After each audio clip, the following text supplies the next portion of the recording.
নমস্কার। সাহসিকতা with Parijat YouTube চ্যানেলে আপনাদের সকলকে জানাই আরো একবার স্বাগতম। আশা করি সকলেই সুস্থ আছেন, ভালো আছেন। হ্যাঁ, আজকের ভিডিওর এপিসোড আধুনিক ভারতের জনক ও দুই জোকার। সম্প্রতি Rudranil Ghosh, Joker number one, Joker Ghosh সম্প্রতি বলেছেন যে ব্রিটিশরা ভারতের রাজধানী কলকাতা থেকে স্থানান্তরিত করে দিল্লিতে নিয়ে যাওয়ার পেছনে নেহেরুর ষড়যন্ত্র ছিল, মানে নেহেরুর প্ররোচনাতেই এটি হয়েছিল। কারণ তার ব্যাখ্যা হিসেবে জোকার ঘোষ বলেছেন যে কারণস্বরূপ যে ভারতের রাজধানী কলকাতায় থাকলে রবীন্দ্রনাথ ঠাকুর এবং সুভাষচন্দ্র বোস প্রাধান্য পেতেন, সেখানে নেহেরু পাত্তা পেতেন না, তাই নাকি নিয়ে গেছেন। এখন ঘটনা যদিও এটা নয়, 1911 সালে ব্রিটিশরা ভারতের রাজধানী কলকাতা থেকে স্থানান্তরিত করে দিল্লিতে নিয়ে যায় এবং ভারতীয় স্বাধীনতা সংগ্রামের ইতিহাস সেখানে 1911 সালের একটা মারাত্মক সাল, কারণ এই সালে বঙ্গভঙ্গ রদ হয়, এই সালে বোম মামলা, নানা রকম ঘটনা আরো আছে। এখন ব্যাপার হচ্ছে যে এই রুদ্রনীল ঘোষ বা এই শুভেন্দু অধিকারী আসলে পাকে তো পদ্ম ফুল ফোটে, আবার সেই পাকেই কিন্তু শুয়োর থাকে। জলহস্তি কোথায় থাকে? কাদাতে থাকে। তো যে যেখানে থাকার সে সেখানেই জায়গা পেয়েছে, জায়গা পায়ও, এটা খুব স্বাভাবিক ব্যাপার।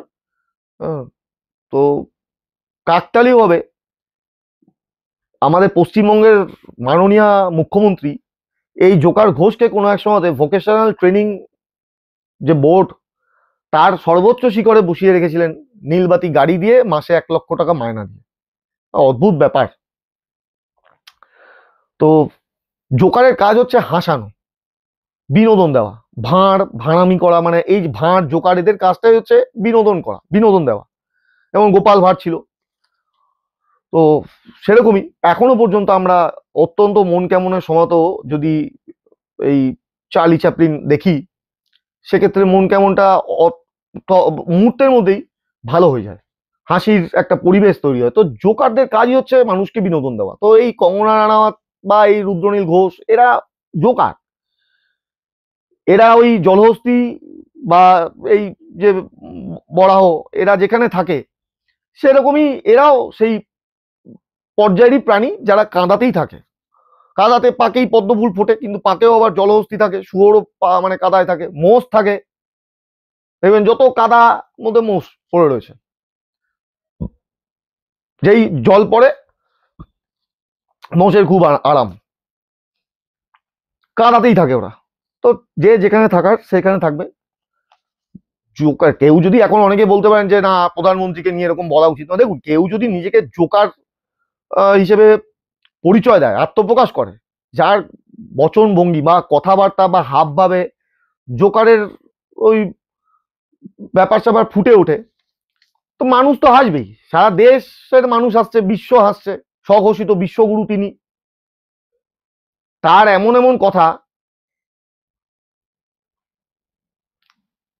A+B² নতুন ফর্মুলা বার করছেন, ভুলভাল ফর্মুলা। তিনি নাকি, মানে এই যে জোকারের মতন যে কথাগুলো, তিনি নাকি তরুণ অবস্থাতে এক ডোবা বা মানে পুকুর ডোবা, সেখান থেকে কুমির ধরেছিলেন, মাগার মাছ পাকার লিয়ে থে হাম বাচপান মে। অথচ সেই নদী বা ডোবা নিকটবর্তী সমুদ্র, বা মানে ডোবা বা পুকুর নিকটবর্তী সমুদ্র বা নদী থেকে 100 কিলোমিটার দূরে। মানে মাগুর মাছের, মানে ওই কুমির, কুমিরের কি ভাগ্য ভবিষ্যতের স্বঘোষিত বিশ্বগুরুর হাতের ছোঁয়া পেতে নিকটবর্তী নদী বা সমুদ্র থেকে 100 কিলোমিটার হেঁটে হেঁটে সেই পুকুরে গিয়ে বসবাস শুরু করেছিল। কি ভাগ্য! উনিজি বলছেন আমি ছোটবেলাতে রেল স্টেশনে চা বিক্রি করতাম, অথচ ওনার বয়স যখন 18 বছর তখনই ওই ভাদোদরা রেল স্টেশনের উদ্বোধন। কখনো বলছেন হাম তো ফকির আদমি ঝোলা লেকে চাল পড়েঙ্গে, অথচ এত বড় ফকির যাকে সব থেকে দামি পেন, দামি চশমা, দামি ঘড়ি পরে সফরে যেতে হয় বা পড়তে হয়, সব থেকে দামি পেনটা তো তারই বুক পকেটে থাকে। ভূভারতে কোথাও এই সাবজেক্ট নেই, পৃথিবীতে আছে কিনা জানা নেই। নালন্দা বিশ্ববিদ্যালয় ছিল কিনা, পৃথিবীতেও তো নেই, অক্সফোর্ড হার্ভার্ড কোথাও নেই এই সাবজেক্ট। নালন্দা বিশ্ববিদ্যালয় ছিল কিনা বলতে পারবো না, সম্ভবত সেখানেও নেই। মঙ্গল গ্রহে থাকলেও থাকতে পারে, এই গ্রহে নেই। সাবজেক্টের নাম কি? Entire political science. স্বয়ং মোদিজি এন্টায়ার পলিটিক্যাল সায়েন্সে মাস্টার্স করেছেন, এতে তার ভক্তকুলের বিশাল আনন্দ।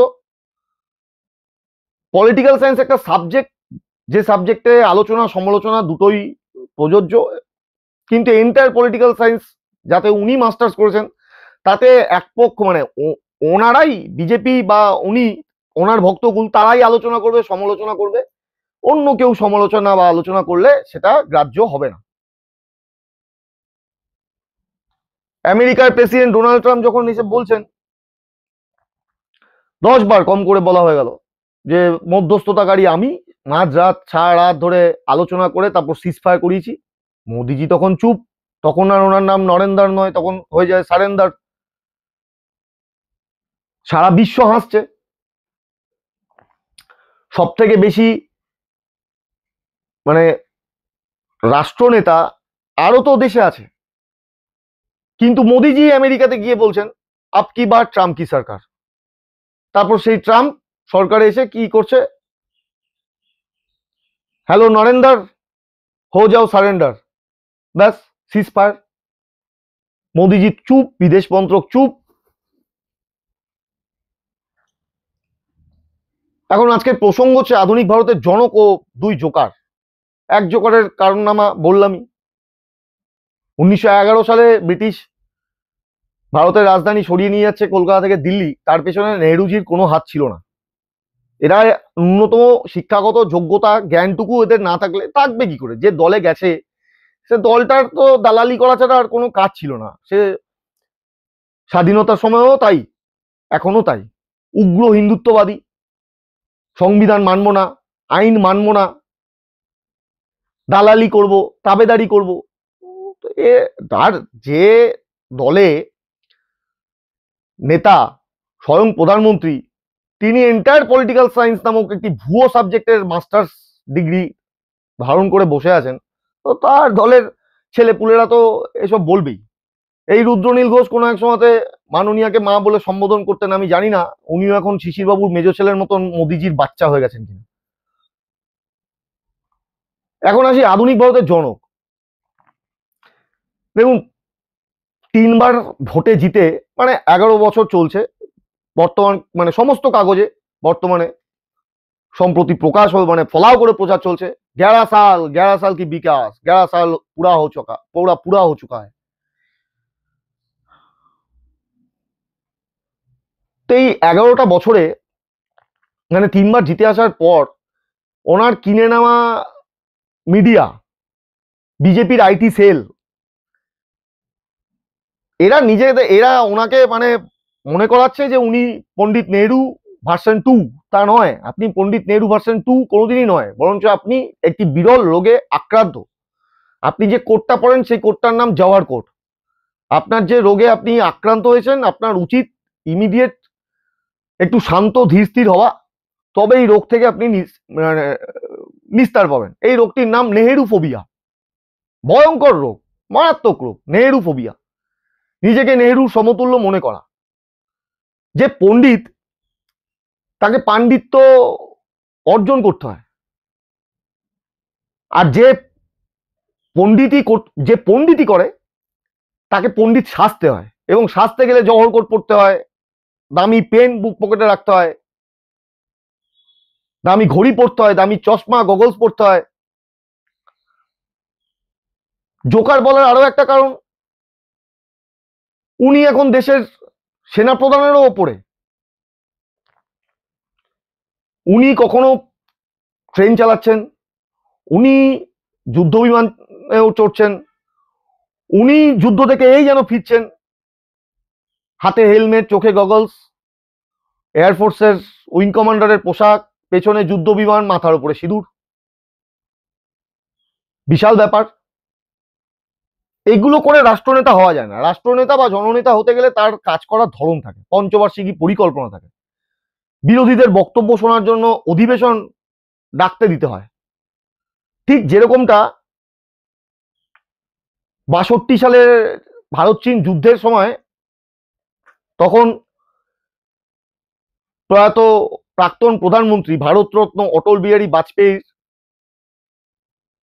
আবেদনে সাড়া দিয়ে পণ্ডিতজি কিন্তু সংসদে বিশেষ অধিবেশন ডেকেছিলেন এবং বিরোধীদের বক্তব্য শুনেছিলেন।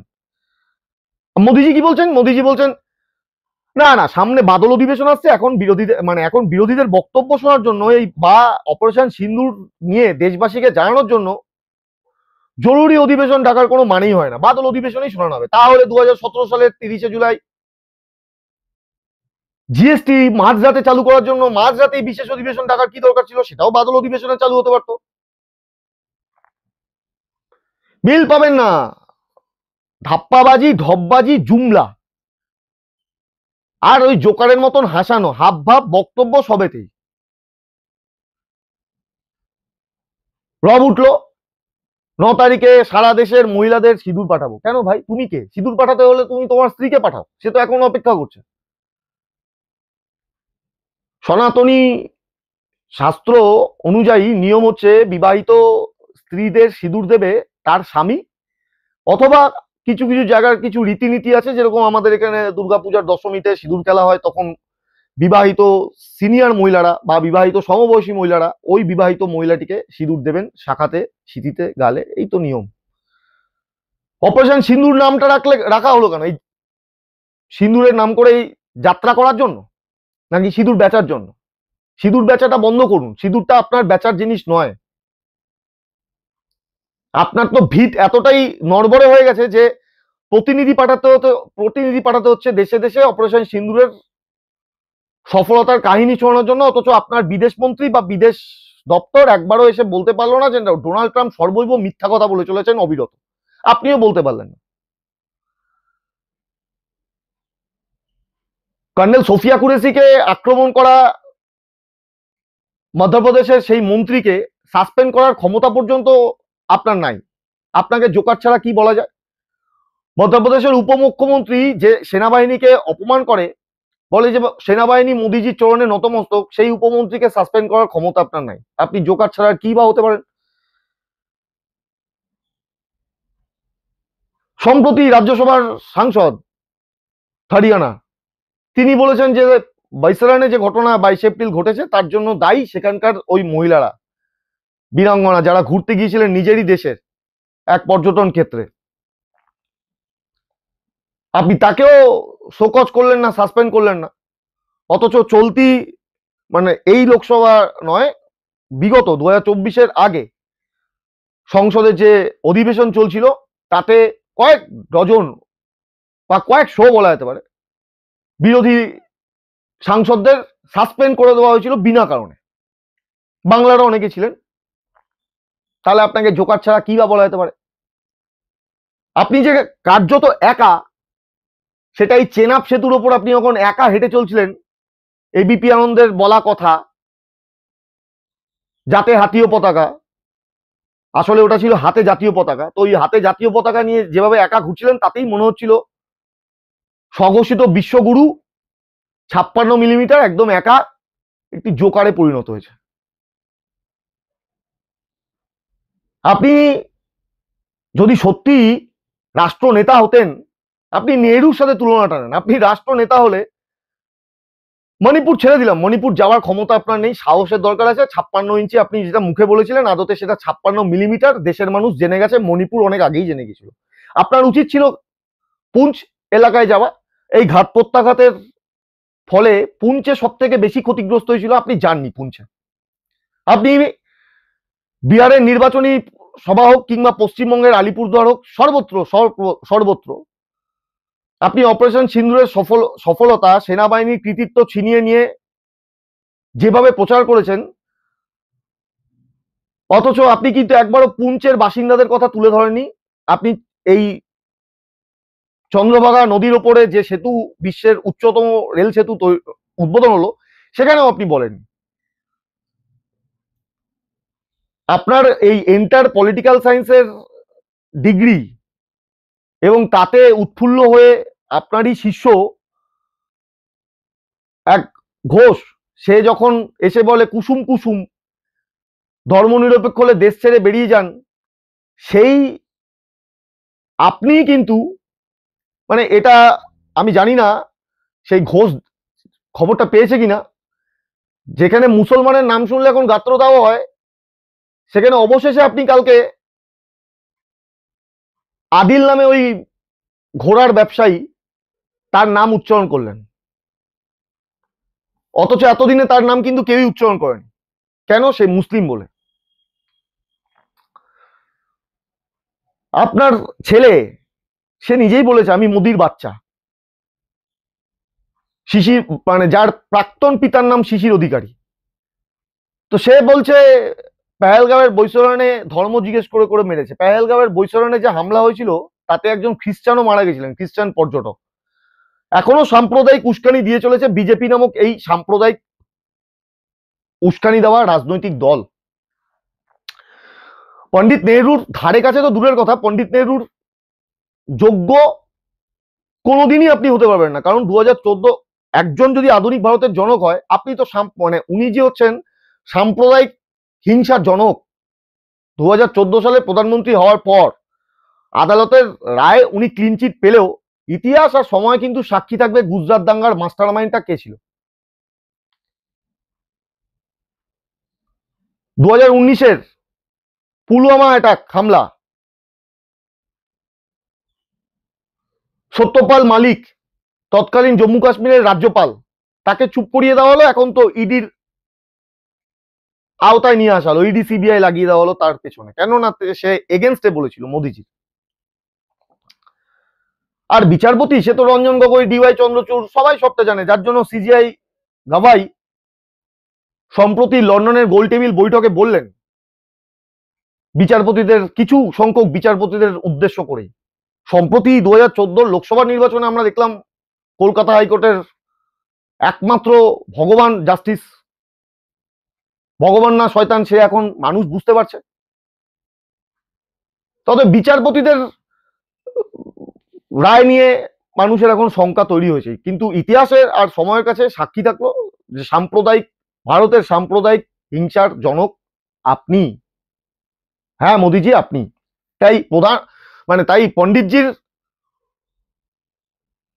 সাথে তুল্যমূল্য বিচারে আপনার ভক্তকুল আর বিজেপির আইটি সেল যতই আপনাকে টেনে ওঠানোর চেষ্টা করুক, আপনি কোনোদিনই পৌঁছতে পারবেন না। যতই আপনি জহর কোট পড়ুন না কেন, জহর কোটটা পড়া যায় আর নেহরু ফোবিয়ায় ভোগা যায় দিনের পর দিন, রাতের পর রাত। যারা রীতিমতো বলে চলেছেন আইটি সেল, ভক্তকুল, বাদরকুল, এন্টায়ার পলিটিক্যাল সায়েন্সের মাস্টার্স ডিগ্রি, ভাওতা মাস্টার্স ডিগ্রি করা মোদিজি স্বয়ং, যে পণ্ডিত নেহরু তো দেশকে কবেই পাকিস্তানের হাতে বিক্রি করে দিয়েছে, পাকিস্তানের হাতে তুলে দিয়েছে, না ভুল ভুল, বরঞ্চ দেশটাকে আপনি তুলে দিয়েছেন ডোনাল্ড ট্রাম্পের হাতে, যার জন্য আপনি চুপ নীরব। ডোনাল্ড ট্রাম্পের প্রসঙ্গ আসলেই আপনার নামটা রাতারাতি চেঞ্জ হয়ে যায়, তখন আর নরেন্দ্র দামোদর দাস মোদী নয়, তখন হয়ে যায় সারেন্দর দামোদর দাস মোদী। বাহ, আসুন একবার দেখে নি পণ্ডিত নেহরু আধুনিক ভারতের জনক।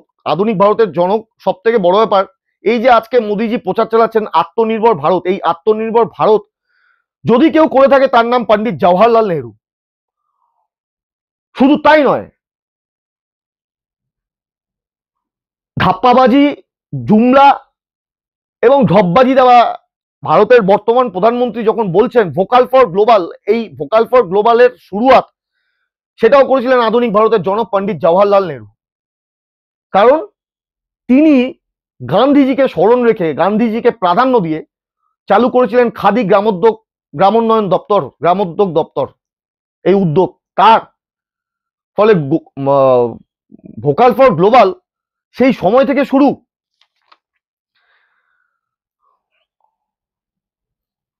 যেখানে শিবের মাথায় গ্যালন গ্যালন দুধ ঢালা হয়, পণ্ডিত নেহরু বলেছিলেন না, বিজ্ঞানী একমাত্র পারে অপুষ্টি, অক্ষুধা, অশিক্ষা দূর করতে। পণ্ডিতজির হাত ধরেই আধুনিক ভারতে ডেয়ারি প্রকল্প, আমুলের পথ চলা শুরু হয়েছিল। দুধ পুষ্টির জন্য দরকার, শিশুদের দরকার, রোগীদের দরকার, শিবের মাথায় দরকার নয়। হ্যাঁ, এই কথাটা ভাবতে পেরেছিলেন পণ্ডিত জওহরলাল নেহরু, যিনি একজন কাশ্মীরি ব্রাহ্মণ। আর এটাও আমাদের সত্যি সব থেকে ভাববার বিষয় এবং ভালো লাগার বিষয়, স্বয়ং উনিজি ট্রেনের পাইলট, লোকো পাইলট, ব্রিগেডিয়ার সবকিছু হওয়া সত্ত্বেও নিজেকে ব্রাহ্মণ করে তোলেননি। তা না হলে নেহেরুর সাথে কম্পিটিশনে ফার্স্ট হওয়ার জন্য এই লাস্ট ভেঞ্চার এবং লাস্ট বয় নিজেকে ব্রাহ্মণ বলেও দাবি করতেন। যাই হোক, 1947 সাল দেশ যখন স্বাধীন হলো, পাশাপাশি দুটো রাষ্ট্র, একটা রাষ্ট্র সন্ত্রাসবাদীদের আতুরঘর আজও 77 বছর পর, সেই সময়ে ফ্রিডম অ্যাট মিডনাইট পণ্ডিত নেহেরুর হাতে তো স্বাধীনতা আসলো, সাথে অবশ্যই অনেক স্বাধীনতা সংগ্রামী ছিল, কিন্তু সেই মুহূর্তে ভারতবর্ষের প্রথম প্রধানমন্ত্রী পণ্ডিত নেহেরু।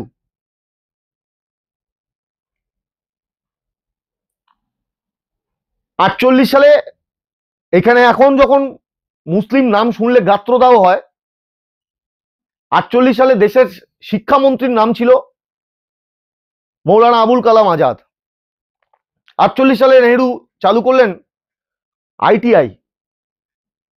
হ্যাঁ, আজকে দেশের উচ্চ মাধ্যমিক স্তরের নাম করা শিক্ষা প্রতিষ্ঠান সেন্ট্রাল গভর্নমেন্টের কেন্দ্রীয় বিদ্যালয় সেই সময়ে চালু হয়েছিল পণ্ডিতজির হাত ধরেই। 1950 সাল প্ল্যানিং কমিশন, সুভাষচন্দ্রকে স্মরণ করে, সুভাষচন্দ্রকে প্রাধান্য দিয়ে, সুভাষচন্দ্রের নীতিকে মেনে নিয়ে প্ল্যানিং কমিশন। এই প্ল্যানিং কমিশন সুভাষচন্দ্রের প্ল্যান ছিল। আর অদ্ভুত ব্যাপার, মাত্র 11 বছর রাজত্ব এবং শাসনকাল ঢপবাজ, জুমলাবাজ, মিথ্যাবাদী, ধোকাবাজ এবং এন্টায়ার পলিটিক্যাল সায়েন্সের মাস্টার ডিগ্রি, ভাওতা মাস্টার ডিগ্রি হাতে নেওয়া মোদিজি সুভাষচন্দ্রের 125তম জন্মবার্ষিকী উপলক্ষে কর্তব্য পথে একটা স্ট্যাচু উদ্বোধন করে এবং স্থাপন করে ওই সুভাষের সত্য সন্ধানী না সুযোগ সন্ধানী তাদেরকে খানিকটা খুশি করলেন, কিন্তু দেশবাসী খুশি হলো না। এই কারণের জন্য সুভাষচন্দ্র বসুকে সব থেকে বড় অপমান করেছেন ভারতের প্রধানমন্ত্রী সারেন্দার দামোদর দাস মোদী, মাফ করবেন, নরেন্দ্র দামোদর দাস মোদী। কেন না, প্ল্যানিং কমিশন যা 1950 সালে পণ্ডিত নেহেরু শুরু করেছিলেন, চালু করেছিলেন ভারতবর্ষে, যা কিনা ছিল সুভাষচন্দ্র বসুর সিদ্ধান্ত, চিন্তা ভাবনা, সেই প্ল্যানিং কমিশনের নাম বদলে করা হলো নীতি আয়োগ কমিটি। Who are you? কে বড়, এত বড় বাটপার, এত বড় স্পর্ধা আসে কোথা থেকে? সুভাষচন্দ্র বসুর মানে নামটা পর্যন্ত সহ্য হয় না। এদেরই দলের এক জোকার ঘোষ বলছে সুভাষচন্দ্র বসুকে যাতে প্রাধান্য না পায় সেজন্য নাকি নেহেরু 1911 সালে কলকাতা থেকে দিল্লি নিয়ে গেছিল। মূর্খ, কত বড় মূর্খ এরা। 1951 সালে আইআইটি তৈরি হয়। আধুনিক ভারতের জনকের হাত ধরে 1952 সালে এইমস, দেশের চিকিৎসা ব্যবস্থার ক্ষেত্রে যা মন্দির, মসজিদ, গির্জা, গুরুদ্বারা সবকিছু, ঘটনাচক্রে রাষ্ট্র যখন ধর্মনিরপেক্ষ থাকবে, রাষ্ট্রের নেতা যখন ধর্মনিরপেক্ষ থাকবে, তখন পৃথিবীর বৃহত্তম গণতান্ত্রিক দেশের রাষ্ট্রনেতা, নির্বাচিত রাষ্ট্রনেতা, প্রধানমন্ত্রী স্বয়ং নির্দিষ্ট একটি ধর্মের পক্ষে গিয়ে পক্ষপাত তুষ্ট আচরণ করে রাম মন্দির উদ্বোধনের দিন দেশের সর্বোচ্চ চিকিৎসা ব্যবস্থার ঊর্ধ্বে থাকা আরেকটি মন্দির এইমস এক বেলার জন্য ছুটির সিদ্ধান্ত নিয়েছিলেন। পরবর্তীতে বিশেষ চাপে তা বাতিল করতে বাধ্য হন। এটা ছিল পণ্ডিতজির সাথে আপনার তফাৎ। 1954 সাল দেশে তৈরি হচ্ছে ভাবা অ্যাটমিক রিসার্চ সেন্টার। ভাবা যায়? Steel authority of India limited. 10 বছরে কি তৈরি হয়েছে? মরণ ফাঁদ, জিএসটি। দেশের অর্থনীতিকে তলানোর জন্য ডিমনিটাইজেশন, একটার পর একটা হামলা। 2019 পুলওয়ামা অ্যাটাক, 2025 22 এপ্রিল পেহেলগাঁও বৈসারান হামলা। অনেকে অবশ্য তুলনা টানেন 26/11 ঘটনা। 26/11 ঘটনায় যারা অপরাধী ছিল তাদেরকে ফাঁসি দেওয়া হয়েছে, তাদের নয়, তাকেই, আজমল কাসাব। এখানে তো ওই 3-4 জন যারা এলো তারা কই? মিলিয়ে গেল। ধরা তো দূরের কথা, পাত্তাই পাওয়া গেল না। কি ইন্টেলিজেন্স! এই চন্দ্রভাগা সেতুর নদীর ওপরেই বিশ্বের উচ্চতম রেল ব্রিজ তৈরি হওয়ার, উদ্বোধন হওয়ার কথা ছিল অনেক আগেই। বারবার আমার একাধিক ভিডিওতে আগে বলেছিলাম, পিএমওতে খবর ছিল যে কাশ্মীরে সন্ত্রাসবাদী হামলা হতে পারে, সেজন্য মোদিজি এই অনুষ্ঠান বাতিল করেছিলেন। আজ এতগুলো রক্তগঙ্গা, এতগুলো লাশ পড়ে যাওয়ার পর মোদিজি ওখানে গেলেন একা, এবিপি আনন্দর বলা কথা যাতে জাতীয় পতাকা, আসলে তা নয়, হাতে জাতীয় পতাকা নিয়ে একা স্বঘোষিত বিশ্বগুরু আত্মপ্রচার করতে, কিন্তু বিশ্ব এবং দেশ দেখলো আত্মপ্রচার তো নয়, এন্টার পলিটিক্যাল সায়েন্সে মাস্টার ডিগ্রি করা লোক স্বঘোষিত বিশ্বগুরু আজ একা, সেখানেও কৃতিত্ব নিলেন নিজের নামে। অথচ এই চেনাব সেতু চন্দ্রভাগা নদীর উপরে, এটা কয়েকটা সরকারের, কয়েকটা রেল মন্ত্রকের হাত ধরে ঘুরতে ঘুরতে ঘুরতে ঘুরতে এসে আজকে তার রূপ পেল, আজ তার রূপ পেল। 1956 সাল দেশের খনিজ সম্পদ, খনিজ তেল আমাদেরকেই খুঁজে বার করতে হবে, ক্রুড অয়েল পরিশোধন করতে হবে। এর জন্য পণ্ডিতজি তৈরি করেছিলেন oil and natural gas corporation, ONGC. হ্যাঁ, ভারতের জনকের হাত ধরেই ওএনজিসির পথ চলা শুরু হয়েছিল সেই সময় থেকে। শুধু তাই নয়, পণ্ডিতজির হাত ধরে সেই সময় বিমার কথা, মানুষ যাতে, দেশের সাধারণ মানুষ যাতে বিমার সুবিধা পায়, তার জন্য এলআইসির পথ চলা শুরু। 47 সাল থেকে এখনো পর্যন্ত 1956 সাল, এই যে বছরটা গেল, দেশের জিডিপি, গ্রস ডোমেস্টিক প্রোডাক্টের হার তখন কিন্তু 4 ট্রিলিয়ন, 3 ট্রিলিয়ন কিংবা 1 ট্রিলিয়ন ছিল না। অথচ তা কিন্তু যা কিছু হয়েছে, আইটিআই, আইআইটি, এইমস, ওএনজিসি, এগুলো সব রাষ্ট্রের টাকায় হয়েছে।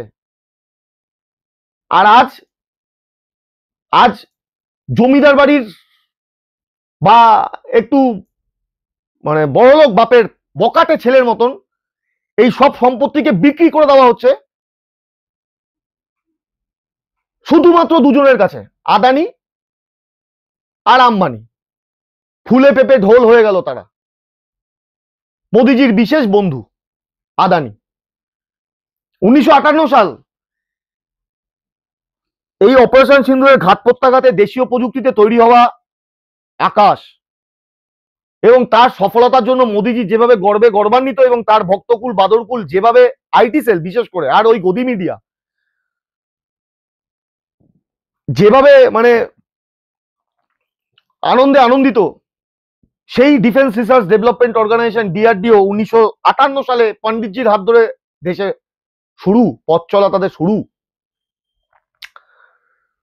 অথচ পণ্ডিতজিকে কোথাও নিজের আত্মপ্রচার করার জন্য বড় বড় ফ্লেক্স ছাপাতে হয়নি। যিনি কাজ করেন রাষ্ট্রনেতা, সে কাজটাই করে, আর যিনি ধাপ্পাবাজ সে তো আত্মপ্রচার করবে। তাকে গিয়ে পশ্চিমবঙ্গে এসে বলা যায় সবাই বাংলাদেশি, কিন্তু কানাডা থেকে উড়ে এসে জুড়ে বসা চিত্র তারকা, হঠাৎ সেজে যাওয়া সাংবাদিক, সে হঠাৎ সাংবাদিক সেজে গিয়ে 2024 লোকসভা নির্বাচনের প্রাককালে ওই সময় প্রধানমন্ত্রীর বাসভবনে ঢুকে মোদিজিকে প্রশ্ন করছেন, আপনি আম কেটে খান না ছুলে খান? ভাবো না। পণ্ডিত নেহেরু সাংবাদিক বৈঠকে আসতেন, সাংবাদিকদের ভয় পেতেন না, এড়িয়ে যেতেন না, বিরোধীদের বক্তব্য শুনতেন। সংসদ ভবনে বিরোধীদের পাত্তা দেয় না যে মোদিজি, সে মোদিজি এতটাই ব্যর্থ, দেশের মানুষের টাকায় সারা বিশ্ব ভ্রমণ করে বিশ্বে যে তার বেস জিরো, তাই বিরোধীদের পাঠাতে হচ্ছে বিশ্বকে অপারেশন সিন্দুরের ঘাত প্রত্যাঘাতের সফলতার কাহিনী শোনাতে। অথচ দেশবাসী শুনবে কবে? জুলাই মাসে বাদল অধিবেশনে। তখন বিরোধীদের বক্তব্যকে নস্যাৎ, আবেদনকে নস্যাৎ, না এখন কোন অধিবেশন আনা যাবে না, সামনে বাদল অধিবেশন, তখনই অধিবেশনে শোনানো হবে। দেশবাসী পরে, অথচ দেশের কয়েক টাকা আগে আমাকে বিশ্বতে ঘুরলাম তাদেরকে জানাতে হবে। 1961 সালে ইন্ডিয়ান ইনস্টিটিউট অফ ম্যানেজমেন্ট পণ্ডিতজির হাত ধরে চালু। 1962 সালে ভারতবর্ষ যখন চন্দ্রযানে সফল হওয়ার পর মোদিজির সেই উচ্ছ্বাসিত ছবি গদি মিডিয়া ফলো করে দেখালো, মোদিজির হাত ধরে সফল ভারতের চন্দ্রাভিযান। তা নয়, এই ইসরো চালু হয়েছিল পণ্ডিত নেহরুর আমলে। আধুনিক ভারতের জনক সত্যিই তাকে বলা হয়। শুধু তাই নয়, 1964 সালে নেহরুজি মারা যাওয়ার আগে ভারত হেভি ইলেকট্রনিক্স লিমিটেড চালু করলেন। 1964-তে মারা যাওয়ার কয়েক মাস আগেই চালু করলেন, এবং এর মহতি উদ্দেশ্য। আজও ভারতীয় শেয়ার মার্কেটে যখন সব শেয়ার ধসে যায়, ভেল একমাত্র একটি সংস্থা যার শেয়ার ধসা মার্কেটেও চটচট করে উঠতে থাকে খানিকটা হলেও। এবং এই ভেলের করার পেছনে উদ্দেশ্য কি? 1963 অক্টোবর মাসে ভাখরার নাঙ্গাল ড্যাম উদ্বোধনে গিয়েছিলেন মোদি, মাফ করবেন, পণ্ডিত নেহেরু। এবং এই ড্যামের তাপবিদ্যুতের যে হেভি ইলেকট্রনিক্স ইউনিট লাগবে তার জন্যই কিন্তু ভেলের জন্ম, পথ চলা শুরু। শুধু তাই নয়, যিনি ফলো করে বলেন এন্টার পলিটিক্যাল সায়েন্সে আমার মাস্টার্স ডিগ্রি, অথচ যে সাবজেক্টটা অক্সফোর্ড, হার্ভার্ড ইউনিভার্সিটি বা বিশ্বের কোনো ইউনিভার্সিটিতে কোনো সাবজেক্টের মধ্যে পড়ে না, তার সাথে বা মানে তিনি যখন জহর কোট পরে নিজেকে জওয়াহরলাল নেহরুর সাথে তুলনায় বসতে চান, তুল্যমূল্য বিচারে বসতে চান, তখন এটা জানিয়ে রাখি, নেহরুজির লেখা 112টি বই বিশ্বের 80টি ইনস্টিটিউটের এখনো পর্যন্ত পাঠ্যপুস্তক। হ্যাঁ, এটা সত্য, এটাই সত্য বিশ্লেষণ। পণ্ডিত নেহেরু শিক্ষিত ছিলেন। পণ্ডিত নেহেরু কখনো নিজেকে পণ্ডিত সাজিয়ে দেখাতেন না। পণ্ডিত নেহেরুর লেখা 112টি বই বিশ্বের 80টি ইনস্টিটিউটের এখনো পর্যন্ত পাঠ্যপুস্তক। মোদিজি বই লিখেছেন? লিখে থাকলে একটু জানাবেন তো। উগ্র হিন্দুবাদী বই বা ধর্মীয় বই বাদে পাঠ্যপুস্তক। যে পেনটা ব্যবহার করেন ওই পেনটা দিয়ে আগে একটা রচনা লিখতে বলুন, আগে একটা রচনা লিখুন, বলবো আর কাকে, আগে একটা রচনা লিখুন মাননীয়, তারপর তো নয় নেহেরুজির সাথে তুলনায় আসবেন। 3বার ভোটে জিতলেন, 11 বছর রানিং। পণ্ডিত নেহেরুর শাসনকাল ছিল 17 বছর। আত্মনির্ভর ভারত করে দিয়ে গেছেন পণ্ডিত নেহেরু। তাই নিজেকে পণ্ডিত নেহেরু ভাবা থেকে বিরত থাকুন, এতে আপনার শরীর স্বাস্থ্য ভালো থাকবে। 75 ছুঁই ছুঁই নেহেরু ফোবিয়া বেড়ে গেলে অবস্থা আরো সাংঘাতিক। সাহসী এই সত্যগুলো তুলে ধরলাম কারণ বিজেপির আইটি সেল যে মিথ্যা প্রচার করে বেড়াচ্ছে এবং ওই জোকার ঘোষের কথা যেভাবে প্রচার হচ্ছে যে পণ্ডিত নেহেরুর জন্য 1911 সালে ব্রিটিশরা নাকি কলকাতা থেকে দিল্লিতে ভারতের রাজধানী স্থানান্তরিত করেছিল, তা যে সর্বৈব মিথ্যা। এবং তারপর জোকার নাম্বার 2, তা আবারও বলে রাখলাম যে তিনি যে জহর কোট পরে নিজেকে পণ্ডিত জওহরলাল নেহরুর সমকক্ষ বা সমতুল্য মনে করছেন, সেটাও সর্বৈব মিথ্যা। বামন হয়ে চাঁদে হাত দেওয়ার মতন অলীক ভাবনা, অলীক স্বপ্ন। পণ্ডিতজি অবশ্যই প্রণম্য, যিনি প্রকৃতই রাষ্ট্রনেতা, ধর্মনিরপেক্ষ জননেতা। আর মোদিজি সংবিধানে শপথ নেওয়া, অসাংবিধানিক, নির্দিষ্ট একটি ধর্মের হয়ে পক্ষপাতদুষ্ট আচরণ করা, ভাওতাবাজি, এন্টায়ার পলিটিক্যাল সায়েন্স নামক সাবজেক্টের মাস্টার্স ডিগ্রি ধারী, জুমলা এবং দেশকে বেছে দেওয়া দুই প্রিয় বন্ধুর কাছে, আদানি এবং আম্বানির প্রিয় নেতা। এটাই সত্য, এটাই সত্য, এটাই সত্য। মিথ্যা মিথ্যাই থাকে। একটা মিথ্যাকে 10 বার 15 বার যতই সত্য বলে রিপ্রেজেন্ট করা হোক না কেন, সেটা কখনোই সত্যতে রূপান্তরিত হয় না, সেটা আদতেই মিথ্যাই থাকে। তাই পণ্ডিত নেহেরুর জায়গাতেই রয়েছেন। ইতিহাস তার সাক্ষী থাকলো, সাক্ষী রয়েছে, আগামীতেও সাক্ষী থাকবে। এবং পণ্ডিত নেহেরুর জায়গাতেই চিরকাল, যতদিন চাঁদ তারা সূর্য থাকবে, থেকে যাবে। কারণ আজ ভারত যেখানে পৌঁছেছে, আজ ভারত যে যে দিকে সফল হয়েছে বা হচ্ছে, তার কাণ্ডারি, তার কৃতিত্ব যদি কাউকে দিতে হয়, তার নাম অবশ্যই পণ্ডিত জওহরলাল নেহরু, যিনি ভারতবর্ষের প্রথম প্রধানমন্ত্রী ছিলেন। ভালো থাকবেন, সুস্থ থাকবেন। জয় হিন্দ, সত্যমেব জয়তে। নমস্কার।